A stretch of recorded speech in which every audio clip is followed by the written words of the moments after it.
ሰላም ጤና ይስጥልኝ። ውድና የተከበራችሁ የቻናል ቤተሰቦች ሰላማችሁ ብዝት ይበልልኝ። ለዚህ ቤት ለዚህ ቻናል አዲስ ከሆናችሁ ቻናሉን ሰብስክራይብ እያደረጋችሁ ተቀላቀሉ።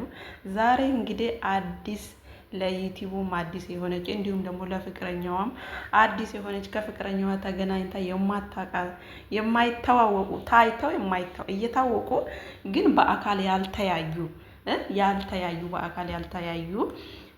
አብርሃምና አጅሪት ሄርሜላ እንግዲህ ሊያስተዋውቋቸው ሊያገናኛቸው ዛሬ እንግዲህ በአሚሩ ቤት ተገኝተዋል። ከሰሞኑ አሚሩ እንግዲህ በራሱ ቤት አይታችሁ ከሆነ እየከነፈ አጅሪት እንዴት ነው ወደዚህ ልትመጪ ነው ምናምን እያለ እንግዲህ በኢንስታግራሙ በዩቲዩቡ በቲክቶኩ ፊቷን እየሸፈነ ፖስት ሲያደርግ ነበረ። እውነት ለመናገር ምንም የማይወጣላት ቆንጅዬ ናት። ለአሚሩ እንደውም ትበዛበታለች። ከምሬን ነው ትበዛበታለች። በጣም ውብ የሆነች ምርጥ ልጅ ናት። እኔ የምለው አብርሃም ማለት ነው የልዑሌ ጉዳይ እንዴት ነው? ምንም አዲስ ነገር የለም። በቃ እንዴ አብርሃም ጭራሽ ፍንድቅድቅ ብሎ ልጅ የጠፋበት ተውኗ ማለት ነው ጋይዝ። እንደው በቃ እኔ እንዴት ብዬ ልንገራቸው አብርሃም ማለት ነው እንዴት ነው የልዑሌ ነገር? በቃ ምንም ነገር የለም።